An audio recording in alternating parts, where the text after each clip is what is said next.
ایک دفعہ کا ذکر ہے کہ ایک دیہات میں ایک نوجوان تھا جس کی تعلیم بھی نہیں تھی اور شکل بھی عام سی تھی۔ اس نوجوان کے والدین نے اس کی شادی کا فیصلہ کیا۔ اس فیصلے کے بعد گاؤں میں لڑکیوں کی تلاش شروع کر دی گئی۔ اس نوجوان کے والد کا ایک بہت ہی پرانا دوست تھا جس کی بیٹی کی شادی کی عمر ہو چکی تھی۔ اس نوجوان نے خواہش ظاہر کی کہ وہ اسی لڑکی سے شادی کرنا چاہتا ہے۔ چنانچہ ماں باپ نے بھی ادھر زور دیا۔ لڑکی والوں نے لڑکی سے پوچھا تو لڑکی نے شروع میں تو ہاں کر دی۔ نکاح بھی ہو گیا، رخصتی بھی ہو گئی، لیکن جب وہ آ کر اس کے پاس رہی تو اسے پتا چلا کہ یہ تو پکا جاہل ہے۔ وہ سوچ میں پڑ گئی کہ نہ عقل نہ شکل، زندگی کیسے گزارے گی۔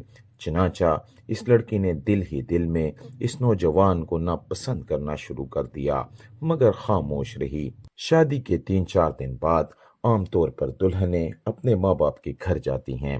یہ لڑکی بھی گھر چلی گئی۔ اس کے دل میں یہ بات تھی کہ کیا ایسی ترکیب ہو کہ اسے اس گھر دوبارہ نہ جانا پڑے، مگر اسے اپنے ماں باپ کے سامنے بات کرنے میں بہت ہچکچاہٹ محسوس ہو رہی تھی، کیونکہ اس لڑکی کا باپ اس کے خاوند کے باپ کا بہت قریبی دوست بھی تھا اور اس رشتے کے شروع میں یہ لڑکی خود ہی ہاں بھی کر چکی تھی۔ چنانچہ لڑکی نے یہ فیصلہ کیا کہ وہ اپنے ماں باپ کو کچھ بھی کہے بنا اس مسئلے کا کوئی اور حل سوچے گی۔ کچھ دن بعد انہیں ایک گاؤں سے دوسرے گاؤں جانا تھا۔ راستے میں اس نے خاوند سے کہا، مجھے پیاس لگی ہے۔ قریب ہی ایک کنواں تھا۔ خاوند نے جا کر ایک طرف گٹھڑی رکھی اور کنویں سے ڈول کے ذریعے پانی بھرنے لگا۔ بیوی کے دل میں شیطان نے ایسی بات ڈالی کہ اس نے پیچھے سے اپنے خاوند کو کنویں میں دھکا دے دیا۔ جب دھکا دیا تو خاوند کنویں میں جا گرا۔ اس نے دل میں سوچا کہ اب یہ مر کھپ جائے گا اور ہمیشہ کے لیے اس سے جان چھٹ جائے گی۔ اب وہ واپس ماں باپ کے گھر چلی گئی۔ اس نے وہاں جا کر خوب مکر کیا۔ وہ روتی ہوئی گھر پہنچی۔ ماں باپ نے پوچھا، کیا ہوا؟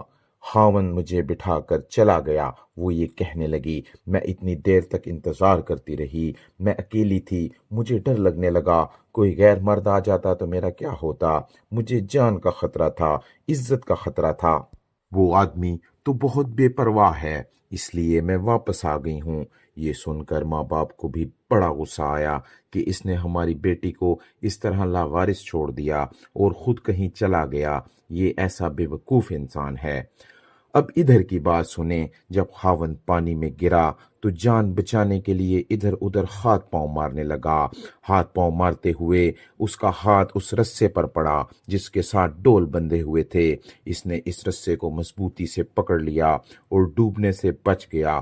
کافی دیر کے بعد اس نے ہمت کی اور آہستہ آہستہ رستے پر چڑھتے ہوئے باہر نکل آیا۔ باہر نکل کر اس نے سوچا کہ میں کیا کروں۔ اس نے دل ہی دل میں کہا کہ مجھے توقع نہیں تھی کہ میری بیوی میرے ساتھ ایسا کرے گی۔ کوئی بات نہیں، میں دوبارہ چلا جانتا ہوں۔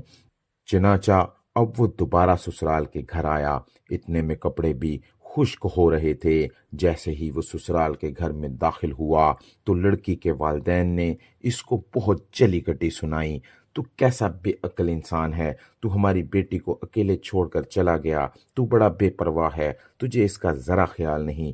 انہوں نے جو کچھ کہا اس نے خاموشی سے سنا اور آخر میں صرف اتنا کہا، ہاں مجھے اپنی غلطی کا احساس ہے، بہرحال آپ اپنی بیٹی کو بھیج دیں، ہمیں گھر جانے دیں، دیر ہو رہی ہے۔ جب انہوں نے دیکھا کہ یہ بہت شرمندگی کا اظہار کر رہا ہے تو انہوں نے پھر بیٹی سے کہا، کوئی بات نہیں، اب تم چلی جاؤ۔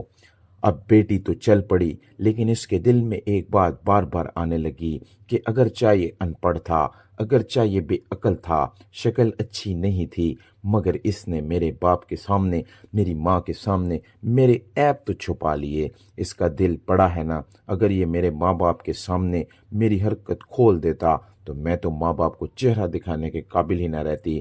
اس ایک بات پر اس لڑکی کے دل میں خاوند کی ایسی محبت پیدا ہوئی کہ اس نے اپنے خاوند سے دل سے معافی مانگی اور اپنی بقیہ پوری زندگی اپنے خاوند کی محبت میں گزار دی۔